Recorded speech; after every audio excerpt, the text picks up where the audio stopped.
اللهم صل على سيدنا محمد اللهم صل على سيدنا محمد اللهم صل على سيدنا محمد.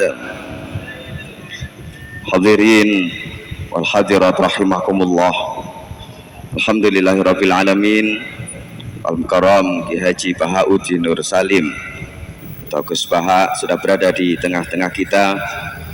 Allah Subhanahu wa taala semoga memberikan kita kesempatan untuk senantiasa mencintai para ulama, mencintai para fuqara. Amin ya rabbal alamin. Hadirin wal hadirat rahimakumullah.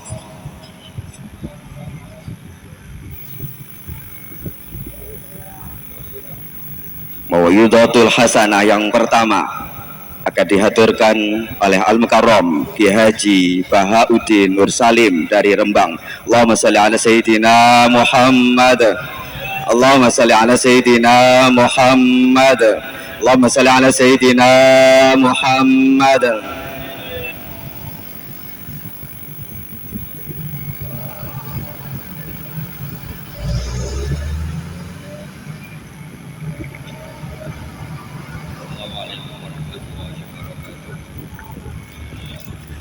Bismillahirrahmanirrahim. Allahumma salli wa sallim ala sayyidina Muhammadin wa ala alihi wa sahbihi asma'in. Nama ba'du. Yang sangat kita hormati Ki Haji Jamal, semua keluarga. Yang sangat saya hormati Habib Muhammad Anis bin Syahab sedanten yang hadir, terutama Nyai Munjidah Wahab selaku Bupati Jombang yang sangat saya hormati. Sebelumnya saya minta maaf karena ini nanti ngaji hanya 20 menit karena saya dari awal itu tidak punya kemampuan ngaji umum.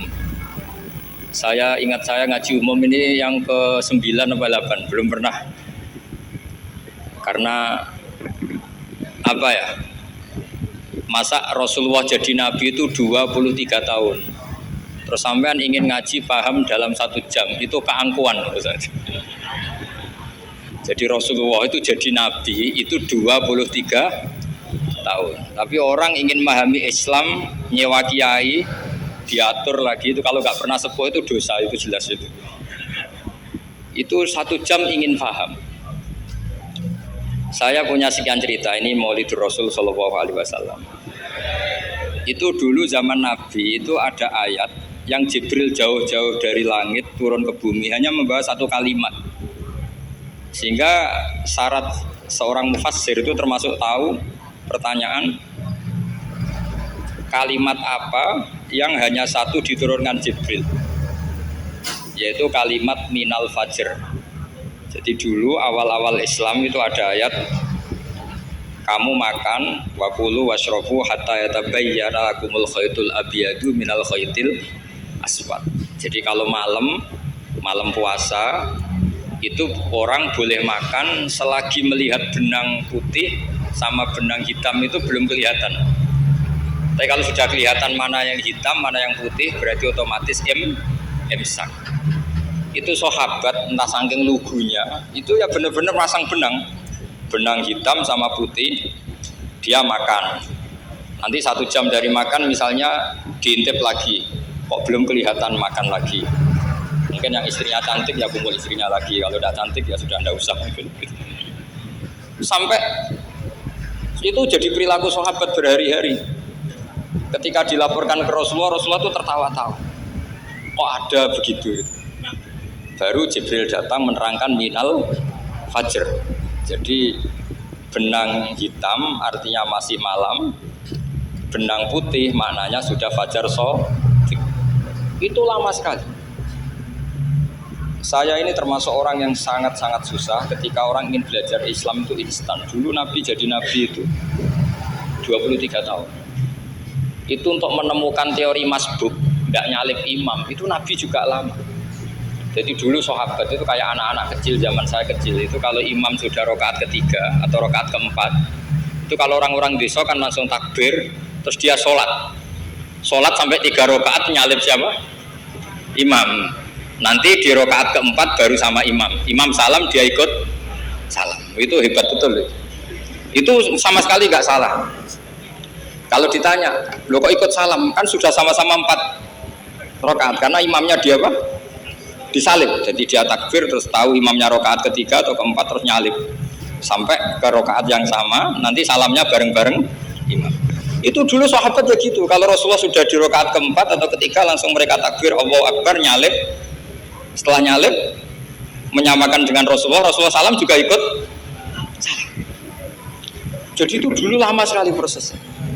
Sampai ada satu peristiwa Mu'ad bin Jabal datang, kemudian Nabi sudah sholat, berarti masbuk kalau dalam bahasa fikih. Mu'ad langsung ikuti Nabi, setelah Nabi salam baru Mu'ad menambahkan jumlah rakaat yang tertinggal. Terus semenjak itu jadi sunnah, jadi sunnatan mutaba'ah kalau masbuk ikut imam, kemudian hanya menambahkan rakaat yang tertinggal. Itu 23 tahun.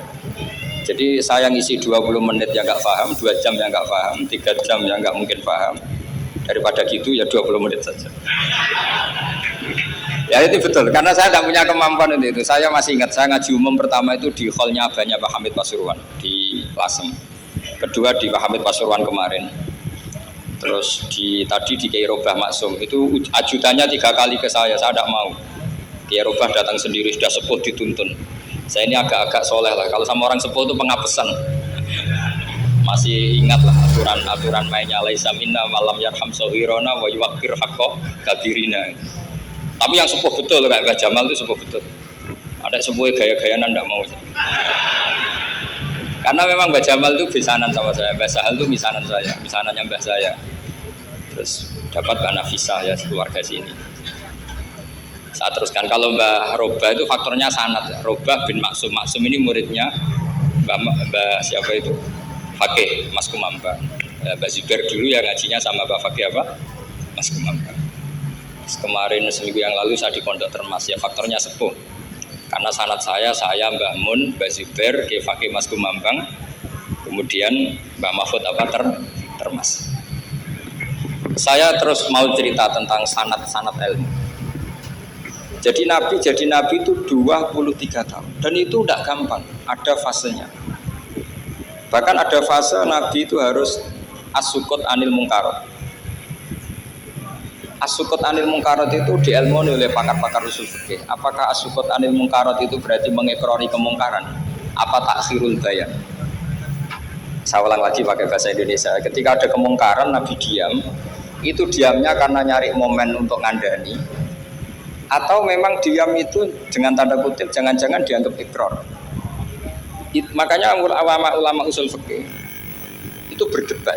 Diamnya Nabi ketika melihat kemungkaran di awal Islam itu karena ada ma huwa aham, ada yang lebih penting yaitu menerangkan tauhid. Atau takut itu menjadi satu momok bagi mereka karena Nabi dianggap coro Jawa itu dianggap kecangkeman, sidik-sidik ngeloroi. Nah, perdebatan ulama dalam seperti ini itu penting sekali karena nanti menjadi satu rumus ilmu. Saya berkali-kali berpikir gini, misalnya Anda punya keponakan atau punya anak pacaran. Ada Pak D yang keras sekali, mesti marah. Itu nanti ponakannya nggak sempat dikandani karena main saja nggak berani, mesti Pak D itu marah. Karena ini Islam garis keras atau garis lurus atau apalah nggak tahu. Pokoknya punya garis. Terus ada kelompok Islam yang nggak punya garis, ya nggak punya karakter. Ponakane pacaran ya santai, malah kenalan sampai pacare ponakane. Cantik le, kuliah podo ya. Sehingga ponakannya merasa terjustifikasi. Berarti pacaran nggak apa-apa, wong paman saya nggak marah. Natijahnya pasti sama. Yang terlalu mudahanah, yang terlalu baik, hasilnya tidak didik sama sekali. Karena seakan-akan mengakui bahwa itu tidak apa-apa. Yang keras sekali hasilnya juga sama, nggak didik sama sekali karena dolan we rawani, kapan didiknya? Nah kira-kira seperti itu. Yang nggak mau berteman sama orang-orang maksiat juga hasilnya sama, meskipun atas nama kebenaran. Aku mau kancan nang maksiat, motori. Hasilnya sama, nggak mau mendidik. Tapi yang mau ngancani juga bahaya kalau terlalu keseringan karena jute aku kenal kiai iki ratu diloroi, berarti gak popo kan gitu. Nah ini PR besar dalam umat Rasulullah Shallallahu Alaihi Wasallam. Tadi saya diceritani Mbah Jamal berjuangnya di sini, nata dari kampung yang macam-macam menjadi kampung baik. Dulu saya duki di Lasem ya gitu. Mbah Mun dulu ya sarang diimpit 2 kampung yang masalah. Tapi lama-lama terus jadi kampung yang baik lewat tarbiyah, lewat proses tarbiyah yang luar biasa. Maka ketika kemungkaran kita biarkan, itu namanya apa? Namanya itu kalau dalam usul fikih itu takhirul bayan. Apa? Mengundurkan memberi apa? Penjelasan. Karena sekali tidak dengan definisi ini, nanti takutnya dianggap al-iqrar alal mungkar, dianggap ngakui kemungkaran. Nah, saya termasuk orang yang sangat usuli ya, sangat memahami Quran, hadis itu secara disiplin ilmu usul fikih. Nah, kenapa itu satu keharusan begini logikanya? Saya ulang lagi, Nabi jadi Nabi itu 23 tahun. Itu yang menyokong beliau jadi Nabi itu orang Nasrani dan orang Yahudi. Karena itu satu-satunya perangkat yang harus dipakai. NU belum ada, sama nggak usah GR bela Nabi, NU masih itu belum ada. Maulid Nabi itu yang kangelan itu Abu Lahab, bukan pengurus NU. Sampai sekarang dalil Maulid itu masih pakai Abu Lahab. Jadi ini ya NU itu termasuk organisasi yang luar biasa. Abu Lahab itu jadi dalil. Jadi Abu Lahab dengar kalau iparnya, Abu Lahab itu iparnya Aminah, iparnya Sayyidah siapa? Dengar Aminah lahir, nggak punya suami, saking senengnya tanggalemnya beliau namanya Suwaibah itu dimerdekakan. Ya setidaknya untuk hari Senin tak sebut beliau loh, karena pas soleh. Nanti Selasa Rabu sudah ada. Itu dimerdekakan. Saya yang kiai kecil saja nggak bayangkan kalau pagi-pagi tidak punya anak dalam, yang bikin kopi siapa, yang mencucikan siapa, yang nyapu rumah siapa. Tapi Abu Lahab saking senengnya punya ponakan itu dikasihkan. Sudah Suwaibah kamu pakai saja. Sudah biar melayani kamu, ngurusin kamu. Jadi saya bayangkan hari itu Abu Lahab itu mungkin bikin kopi sendiri, nyapu sendiri. Nah itu sama Allah dikenang sehingga yukhaffafu anul adzabu yaumal isnan, itu masyhur. Idza kana hadza kafiron ja'a dhammuhu bi tabbat yadahu fil jahimi mughal lada ata annahu fi yaumil isnaini daiman yukhaffafu anhu lisururi bi mata famadzannu bil abdilladzi kana umruhu bi ahmada masruran wa mata muwahhid. Ini Abu Lahab yang kafir, hormat Maulidur Rasul saja dapat takhfiful adab, apalagi yang mukmin. Jadi itu satu-satunya dalil Maulid, itu dalilnya Abu Lahab. Ya makanya terus kita itu dibully sama kelompok sebelah, dalil kok Abu Lahab.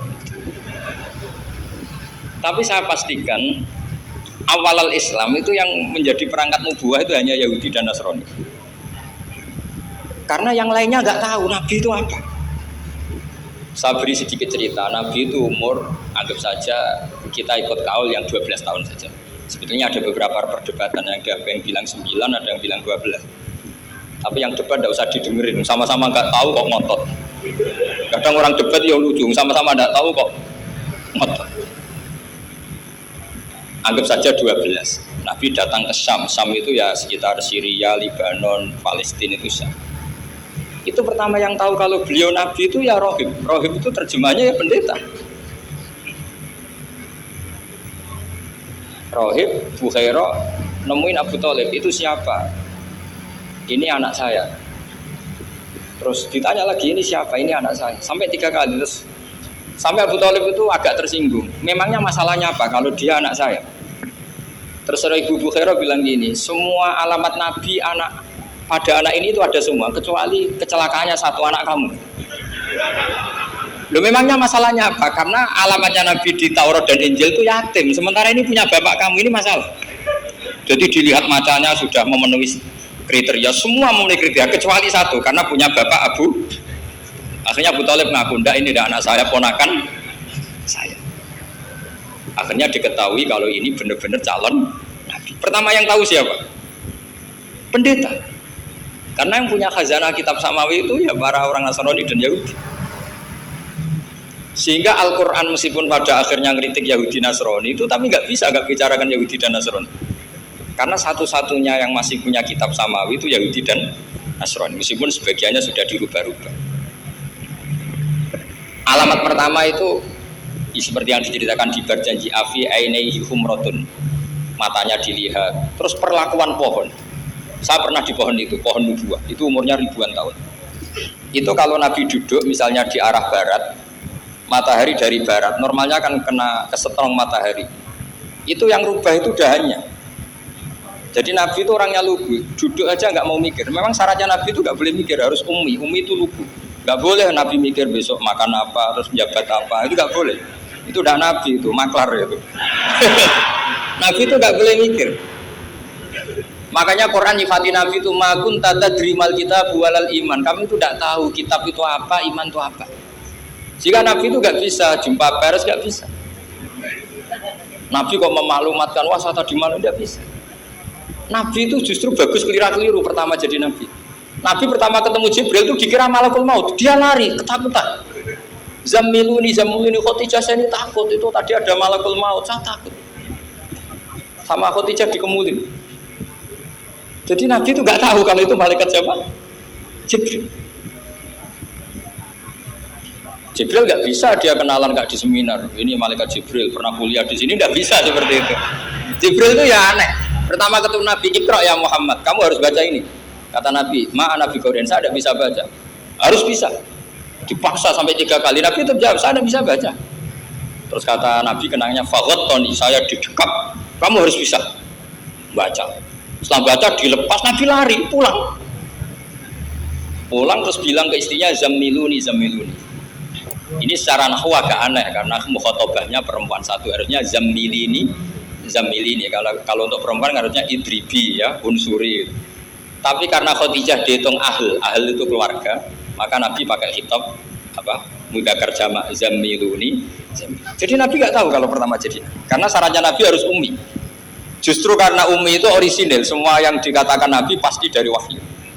Nasib tadi Nabi sampeyan mikir, saya besok ngomong apa ya supaya orang tertarik. Makanya kamu gak akan jadi Nabi. Selain sudah ditutup juga bahaya ini karena tadi.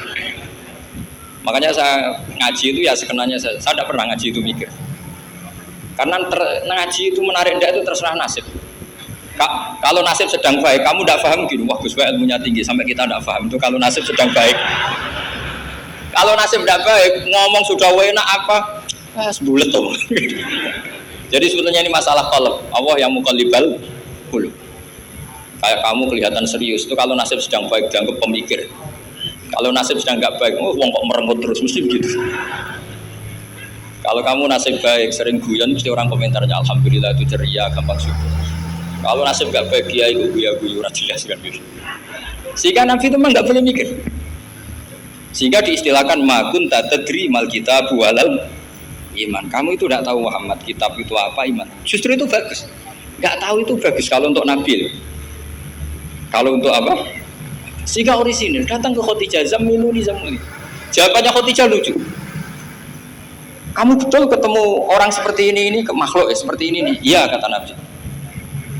Itu Khadijah itu kacaunya bukan main. Khadijah itu kacau. Khadijah itu kubro, termasuk manaqib yang dicintai Mbah Mun. Ini mbah-mbahnya Habib, ini Muhammad bin Anis. Khadijah bilang gini, ya gini saja Mas. Suatu saat kalau teman kamu itu datang bilang ke saya, iya kata Nabi. Gak ngerti kalau ini dites. Suatu saat Jibril ini datang lagi. Nabi juga, ini loh temanku. Kalau bilang Jibril ini temanku datang lagi. Khadijah fahasarat an fakhidiyah. Masyhur itu di riwayat. Apa pahanya agak dibuka.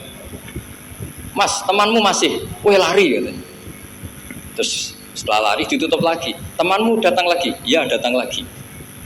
Absyir ya Muhammad, kamu harus senang. Itu benar-benar kamu itu nabi. Jadi Khadijah punya sekian definisi. Kalau nabi betul itu melihat apa malaikat betul itu melihat aurat itu pasti lari. Jadi dibuka. Ternyata Jibril lari.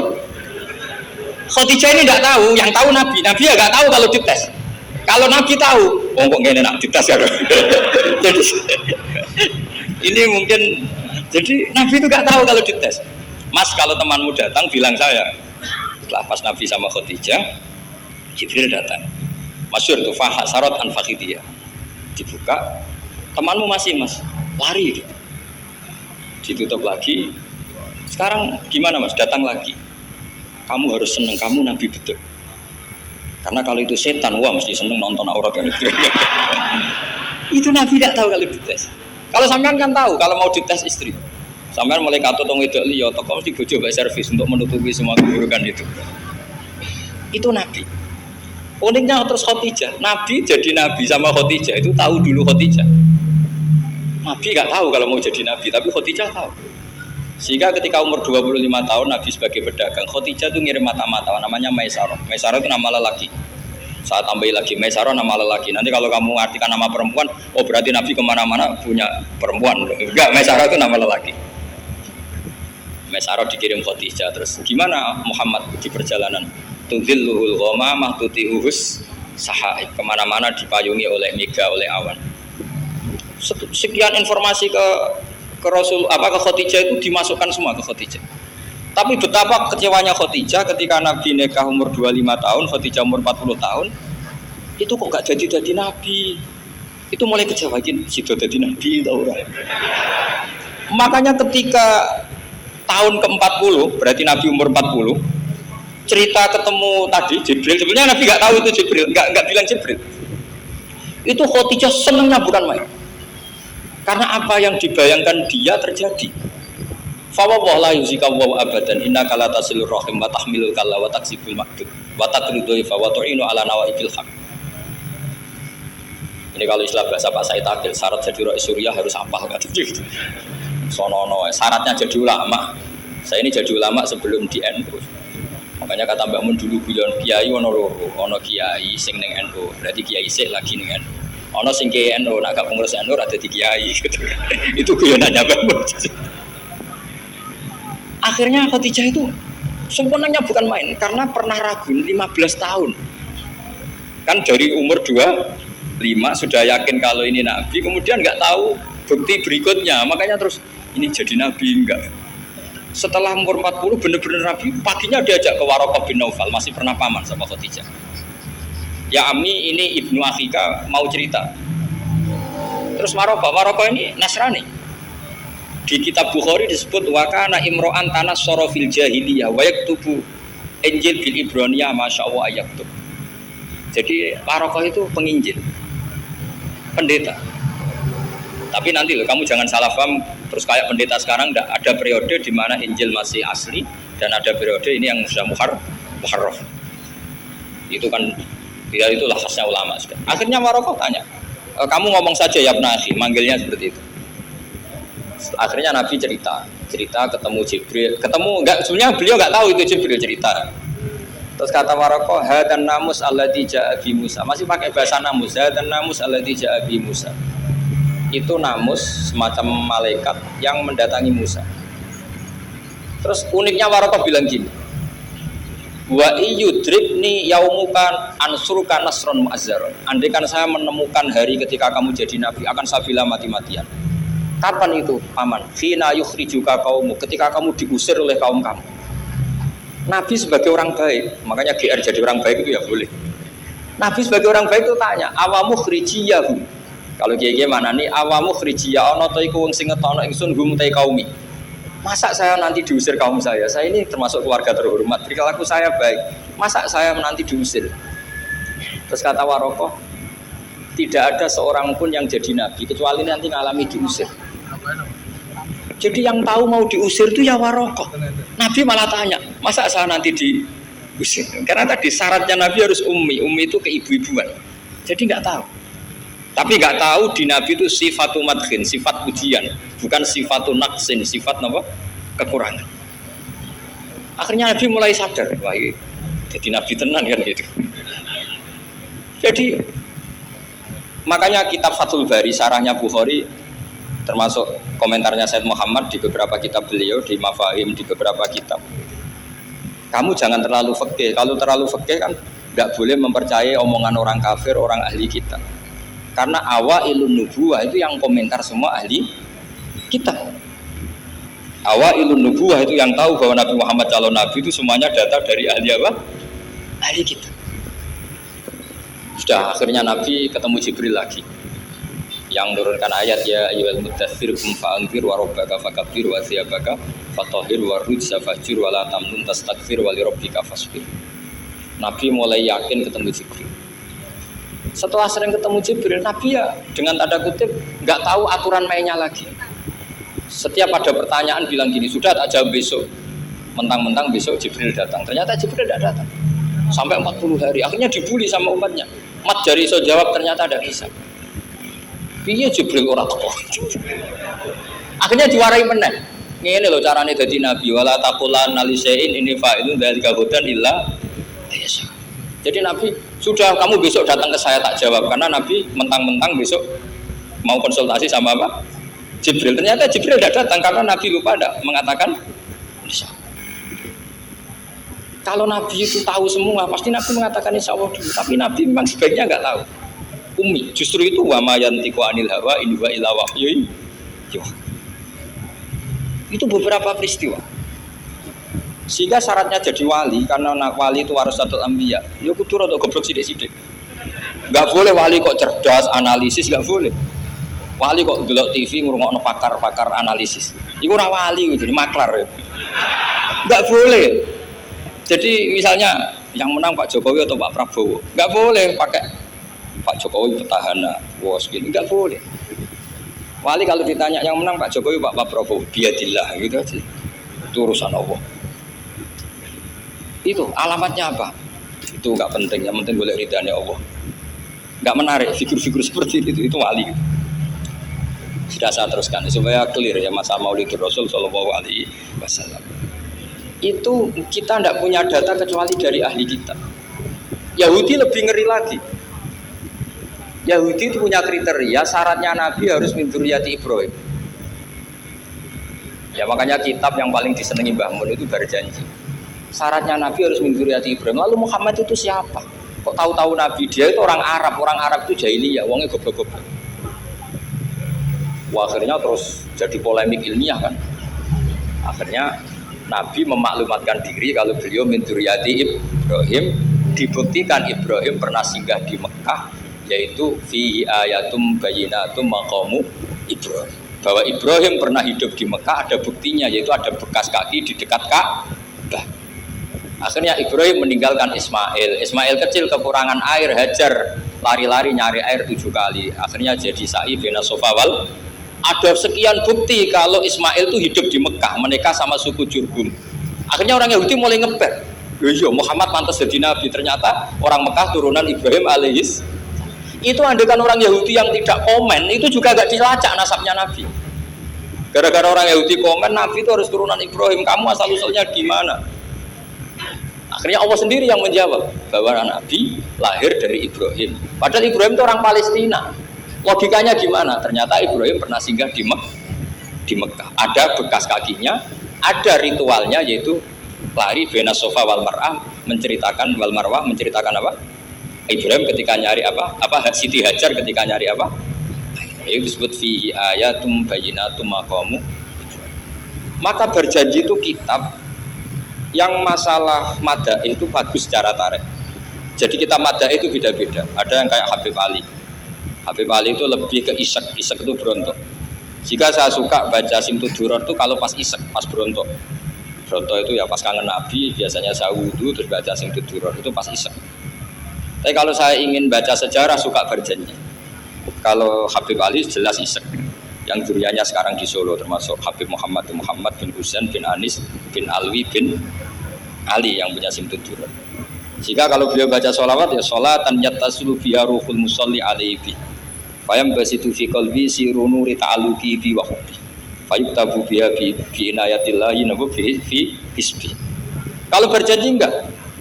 Dia tahu problem utama Nabi itu nasabnya karena beliau orang Quraisy, orang jahiliyah yang dikira enggak punya darahnya Nabi Ibrahim. Maka beliau pertama ngarang diantaranya wa ba'du fa'aqul huwa Muhammad bin Abdullah bin Abdul Muttalib wasmuhu Syaibatul Hamdi Khumidat Hisalusaniyah. Saya pastikan Muhammad cucunya Abdul Muttalib. Dia yang punya pintu yang mau masuk ke Ka'bah namanya Babu Bani Syaibah. Itu nama lain dari Abdul Muttalib. Terus diteruskan Abdul Muttalib bin Hasyim terus sampai wa adnanu bila raibin itadzawil ulumin nasabiyah ila dhabihi Ismail nisbatuhu wa muntam. Karena Berjanji ingin ngomong, ingin memaklumatkan ini Muhammad. Kamu kira orang mana? Beliau adalah turunan Ibrahim. Kayak apa alimnya yang ngarang Berjanji? Nah, Saya berkali-kali ngomong di mana-mana. Lah berjanji itu nasibnya kurang baik. Dibaca bahasa Arab, yang baca nggak paham, yang dengar nggak paham. Akhirnya kubu sebelah dianggap baca mantra. Nah, terus dihukumi bid'ah kan? Coba kalau itu ditulis bahasa Indonesia. Nasab Muhammad, dia punya bapak Abdullah, punya mbah Abdul Muthalib gini-gini. Paling kubu sebelah tidak akan bilang bid'ah, mesti ngomong ini buku sejarah. Jadi gara-gara bawa bahasa Arab, sing maca ora paham, sing nyenggaki ora paham, terus koyo mantra. Sing kritik yo luwih ora paham, sudah akhirnya. Jadi berjanji itu bela-belain Nabi itu yang dilihat sisi nasab. Makanya beliau ngendikan wa'adnanu bila raibin intadawil ulumin nasabiyah ila dhabihi ismaila nisbatuhu wa. Itu juga orang Yahudi. Akhirnya orang Yahudi banyak yang iman. Ternyata Muhammad itu tidak orang lain. Sampai mereka bilang Muhammad minal asbab. Muhammad itu enggak lain saudara kita. Akhirnya orang Yahudi banyak yang iman. Jadi pertama Nabi jadi Nabi itu yang tahu ya orang Yahudi dan orang Nasrani karena mereka pasti punya sisa-sisa kitab samawi. Yaitu yang diceritakan Ka'bil Ahbar. Ya al-haditsus tsani an Yasar bin Atha an Ka'bil Ahbar. Qala allamani abi Tawrata ila sifran wahidan kana yaqtimuhu wa yudkhiluhus sunduk falamma mata bi fatahtuhu fa idzan fi nabiyyun yakhruju akhiras zaman maulidu bi Makkah wa hijratu bil Madinah wa sultanuhu bisyam. Jadi ini saya urun nerangkan maulid, tapi jangan diundang lagi. Ya, pokoknya saya ini kaidahnya jelas. Kalau tidak pernah sepuh undang saya haram. Aturan fikihnya kan gitu. Kalah alim ngatur yang alim haram. Kalah tua ngatur sing tua haram. Tapi nak wong tua ngatur sing nom, ono kemungkinan halal. Mereka ono kemungkinan sing nom ranurut wong tua itu dosa. Makanya kalau saya dipanggil yang pernah sepuh, waduh cocok ra cocok ya samina wa ta'na. Karena Mbak Jamalnya banyak Gus Rozin, bisanya basal. Terus saya pokoknya tak ingat saya pengajian umum itu baru ke-7 ke 8. Semoga ya nanti sampai mati ya jumlahnya masih bisa terhitung. Tapi kalau ngaji rutin saya terus ngaji rutin. Saya pernah baca hikam di Jogja khatam. Kalau di pondok saya sudah nggak terhitung saya khatam berapa kitab nggak terhitung karena saya sering ngaji rutin. Sehingga Diba itu kitab kesayangan Habib Ali. Habib Ali sebelum ngarang Simtud Duror itu beliau nginduk kitab apa? Diba, masyhur. Jadi saya ulang lagi ya, kalau Diba sama berjanji lebih ketarik, kalau Habib Ali ke Ishaq, semuanya baik. Saya baca semua. Saya niru Habib Ahmad Al-Habsyi Pasuruan pernah tanya, kenapa kalau maulid baca 3-3-nya? Ben ke asobiah, Gus, ben keduman kabeh. Saya itu setengah hafal semua, 3-3-nya setengah hafal semua. Berjanji cerita.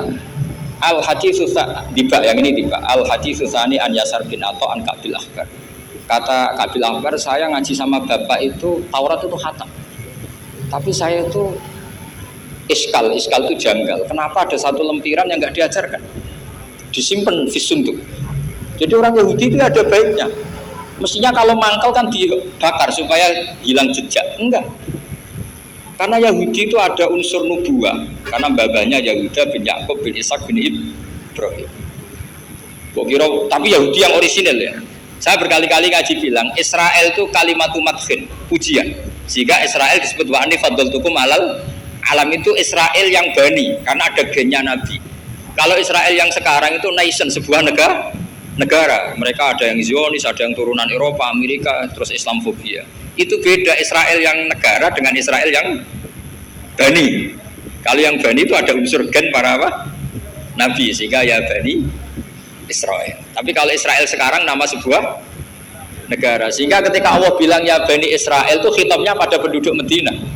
Kenapa? Karena penduduk Medina zaman itu banyak yang keturunan Nabi Ibrahim alaihis salam. Jadi Israel di Quran itu bukan nama sebuah negara, nama sebuah turunan. Sehingga disebut ya bani Israel, anak turune Israel. Kita tahu Israel nama lain daripada Nabi Yakub.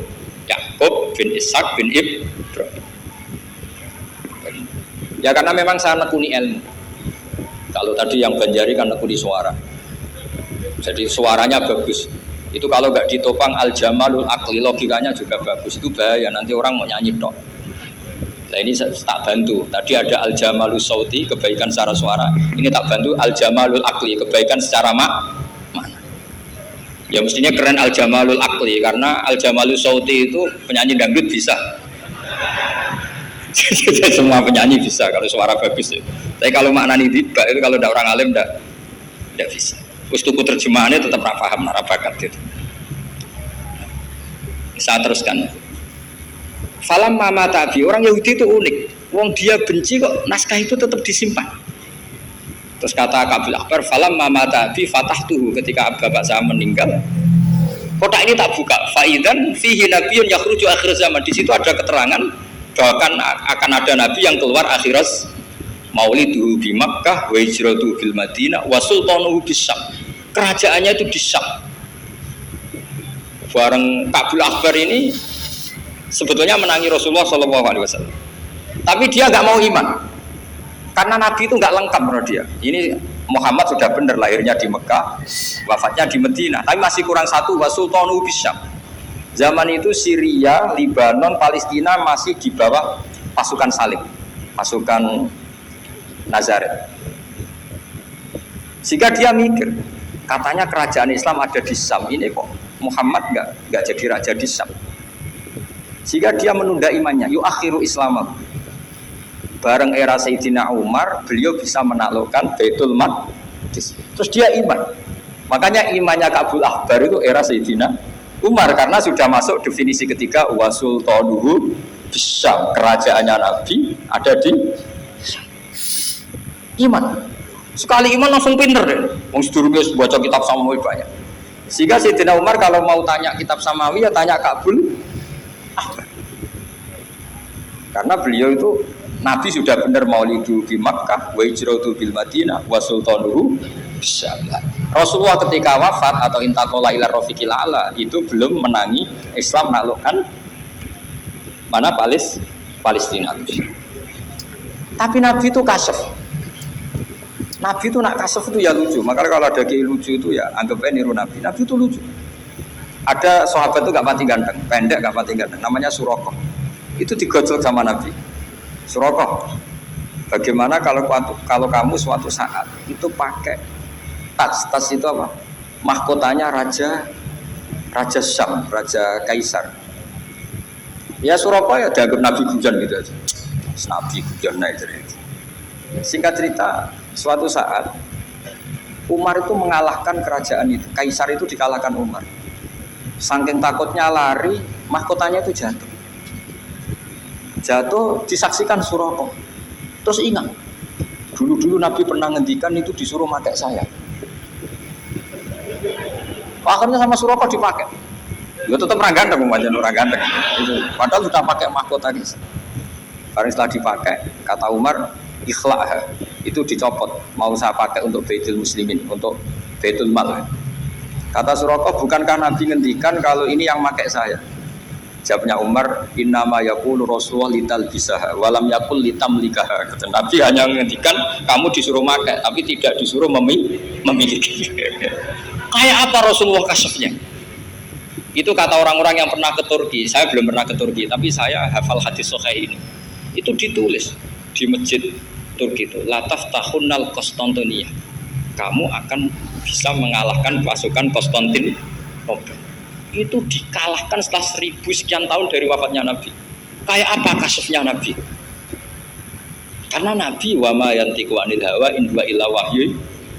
Coba kalau Nabi kayak pengamat, ngomong apa yang kira-kira terjadi? Itu kan mesti keliru semua karena berdasar akal. Tapi kalau Nabi berdasar apa? Kasuf. Kasuf itu satu kenyataan yang dipertontonkan Allah Subhanahu wa taala. Terus kedua, alamat Nabi itu pakai sandi. Sandi itu sesuatu yang enggak jelas tapi menjadi jelas bagi ahlinya. Saya ulang lagi, sandi itu kayak sandi di militer itu. Atau sandi di KPK itu ada sandinya. Sandi itu ya kata sandi. Saya pernah diceritani Pak Busro Muqaddas ketika ketua KPK itu lucu. Wah, sandinya koruptor saya tambah kacau Pak. Itu kalau bilang uang itu kalau yang kemarin rame kan apel Amerika sama apel Malang. Kalau apel Amerika berarti US apa? Dolar, kalau apel Malang berarti apa? Rupiah. Setelah KPK tahu sandinya diganti Ustadz. Jadi koruptor kalau mau korupsi ini pun temannya. Loh ini Ustadznya sudah siap loh, kamu gak ikut pengajian. Itu sempat penyadap KPK itu gak mau ngecek. Masa orang pengajian dicek. Ternyata ya gak ada acara pengajian. Ustadz itu maknanya uang. koruptor saking ngerti itu disadap KPK itu sandinya gimana? Datang nggak ke sini, ini ustadznya sudah siap, ini ada pengajian. Hampir KPK itu nggak ngecek karena pengajian, ustadznya sudah siap. Setelah digerebek ternyata ustadz tuh sandi dari mana apa? Uang, nggak pernah ngajar itu ustadz katanya. Jadi kalau di sini ditangkap KPK berapa ustadz ini sudah? Ada Habibnya lagi, ada Habib Muhammad. Nah, Salman Al Farisi itu pemikir, dia orang Persia. Di mana-mana orang Persia itu pemikir. Persia itu kalau sekarang ikut Iran. Itu dia ngaji lama sekali sama pendeta-pendeta itu. Kebetulan dia punya pendeta yang belum muharraf, belum muharrif atau belum muharraf. Kalau muharrif orangnya, kalau muharraf itu kitabnya atau bukunya. Setiap dia ngaji sama pendeta dikasih tahu. Terus kecewa beberapa kali, walhasil ketemu pendeta yang benar. Sudah, kamu tidak usah ngaji sama saya. Kamu datang saja ke Yasrib, ke Madinah sana, namanya Yasrib. Di situ Nabi akhir zaman sekarang sudah ada. Kata. Ini yang ngomong pendeta. Ya.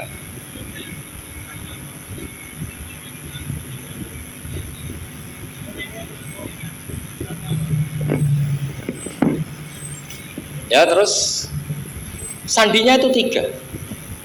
Itu aneh semua sandi. Sandinya pertama layak balus sodaqah. Lalu saya tahu kalau itu Nabi gimana. Pas itu posisi di Babylon. Babylon itu sekarang ikut Irak. Babylon itu ikut Irak. Dia orang Persia, kira-kira sekarang Iran. Terus dia kerja di Babylon. Kalau sekarang ikut Irak. Makanya ada yang cerita Nabi Ibrahim itu orang Babylon. Berarti orang mana? Irak. Kemudian pindah ke Syam. Kemudian sempat hidup di mana? Makkah. Akhirnya datang. Beliau di Babylon diceritain. Terus beliau miskin. Terus ada kafilah dari Yasrib, dia bilang saya siap jadi budak Anda asal saya dibawa ke Yasrib. Akhirnya Salman jadi budak. Jadi budak, dia di Yasrib jadi budak. Demi penelitian itu dia jadi budak. Padahal dia orang pinter sekali namanya Salman Al Farisi. Setelah jadi budak, dia di Yasrib. Suatu saat dia kerja dapat ujrah itu upah. Datang ke Rasulullah. Ya Muhammad, manggilnya masih jangkar. Ya Muhammad, saya punya banyak uang. Kamu kan punya sahabat banyak, punya santri banyak. Ini tak sedekahkan ke kamu. Apa kata Nabi? Sahabat dipanggil semua. Halumu ilayya, ayo kesini, ini makan, ini ada sedekah. Terus kata Salman kenangannya walam ya'khud min hasya'an. Bahkan sebagian riwayat mengatakan falam yamussa. Nabi nyentuh saja enggak mau. Karena diistilahkan sedekah. Terus kata Salman hadhihi wahidah, ini satu alamat. Itu sandi. Enggak ada yang tahu kecuali ahli kitab. Setelah seminggu, 2 minggu dapat uang lagi. Ya Muhammad, hadhihi hadiyatun laka, ini hadiah untuk kamu. Nabi langsung ikut dahar. Hadhihi sintan, ini 2. Kalau logika kita pakai pengamat, bedanya apa? Sedekah ya dapat, hadiah ya dapat. Kan nggak ada bedanya sama sekali. Ternyata itu sandi. Sandi wayak balus hadiah tapi walayak balus sedekah. Nabi itu nerima hadiah tapi nggak nerima sedekah. Bagi orang kebanyakan kan bedanya apa? Sama-sama dapat. Kiai pakai duit 1 juta, mbak arani sedekah ya ditompo. Pakai 50.000 darani hadiah ya ditompo. Sementing kan duit. Tapi kalau Nabi tidak bisa seperti itu. Kalau dikatakan sedekah nggak mau nerima, kalau hadiah akhirnya wah ini sudah ada 2 alamat. Jadi alamat itu ya kadang aneh, masa sedekah sama hadiah dibedakan. Terus ketiga, wa fi katifihil aisar khatamun nubuwah.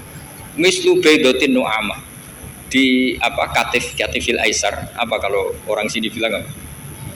Pundak yang kiri itu ada khatamun nubuwah, ada alamat bahwa beliau adalah nabi akhir zaman. Itu mislu baidatin nu'amah, kayak semacam telur manuk darah. Wah itu pusing. Waduh caranya ngelihat gimana? Dia berkali-kali datang ke situ. Nabi itu orangnya priayi, jadi sering pakai baju. Kalau Nabi ini jenengan sering blotor gampang. Ini kan Nabi kan sering priayi. Tapi Nabi itu memang unik. Ketika Salman ke situ, pas beliau mau wudu, biasanya nggak pernah pakai buka baju. Nabi dibuka baju. Pokoknya Salman fa'akab ba'alaihi, bersungkur di depan Nabi kemudian mengatakan aman tu bika ya Rasulullah. Karena ada 3 alamat. Lagi-lagi 3 itu juga didapatkan dari ahli kitab. Makanya di awal-awal Islam itu ahli kitab itu luar biasa. Meskipun akhirnya di akhir-akhir masalah karena banyak oknum yang mentahrif itu. Jadi saya mohon ilmu-ilmu seperti nggak boleh hilang. Jangan mentang-mentang orang Yahudi Nasrani sekarang sudah muharraf, kamu terus anti sama sekali. Tetap ada sisa-sisa samawi. Karena mereka masih megang kitab apa? Samawi. Jadi kita fair saja. Yang salah ya salah, yang benar gitu apa? Benar. Makanya saking fairnya Nabi, ini harus ditiru oleh semua orang NU, orang Muhammadiyah, orang apa saja. Nabi itu kalau menghormati satu ilmu itu luar biasa. Kata Sayyidina Umar, saya ini punya naskah banyak Taurat karena naskahnya menarik ya Rasulullah. Ada sahabat lagi cerita begini-begini. Jawabannya Nabi apa? La tusaddiquhum wa la tukadzibuhum. Kamu ya jangan bilang iya, ya jangan bilang tidak. Kalau kamu bilang iya, ternyata yang pas muharraf, yang pas sudah ada orisinil. Kamu bilang, wah itu bohong semua, ternyata ada yang masih orisinil. Kayak apa Rasulullah hati-hatinya? La tusaddiquhum wa la tukadzibuhum. Kalau sekarang enggak, orang ekstrim, pokoknya salah. Kalau tidak kita pokoknya salah. Iku ora ono hadise. Sing ono iku emosine, paham nggih?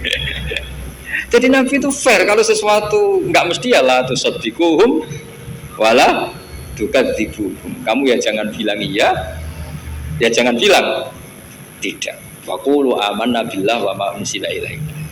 Jadi ini kebanggaan kita terhadap Rasulullah sallallahu alaihi wasallam. Terus persinggungan Nabi dengan Yahudi Nasrani itu unik. Terus diantara lagi yang ditulis itu wasallal kiblaten, dan Nabi pernah sholat di dua kiblat. Ternyata betul. Kita tahu Nabi sholat di Ka'bah, ketika di Madinah diminta sama Allah disuruh sholat ke Baitul Maqdis, dan itu kiblatul anbiya. Akhirnya orang Yahudi banyak yang iman karena sesuai definisinya wa annahu sholla al kiblaten. Nah alamat-alamat seperti ini orang sudah lah itu tidak berjanji. Itu fase betul menerangkan itu. Jadi saya bilang kalau Simtud Duror itu madainya isek luar biasa, brontonya Habib Ali. Sampai ketika beliau baca sholawat itu tidak kayak sampean. Sampean baca sholawat, sholawat isi tok wis tanhalu bil uqadu wa tanfariju bil qurabu wa tubdu bil hawa. Ijo sholawat sing kena go nyaur utang, go kabul kajate wonya gitu. Sholawatnya sekali permintaannya panjang ya. Kalau Habib Ali enggak, makanya saya suka sama sholat beliau. Sholatan yattasilu biha ruhul musalli alaihi. Dengan sholawat ini rohnya yang membaca sholawat sambung sama rohnya Rasulullah Shallallahu Alaihi Wasallam.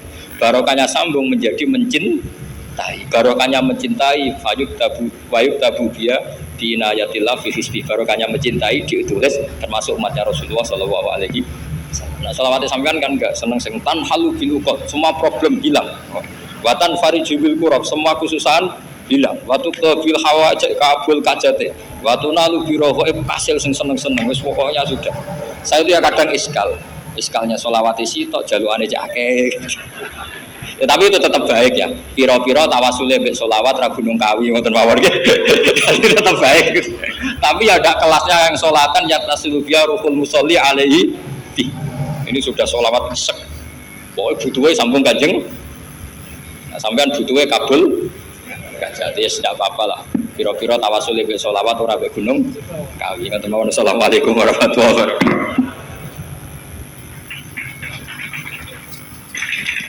Allahumma salli ala sayyidina Muhammad. Alhamdulillah rabbil alamin. Demikian Mau'izatul Hasanah kang sampun kadhawuhaken dening Al Mukarram Ki Haji Bahauddin Nur Salim saking Rembang.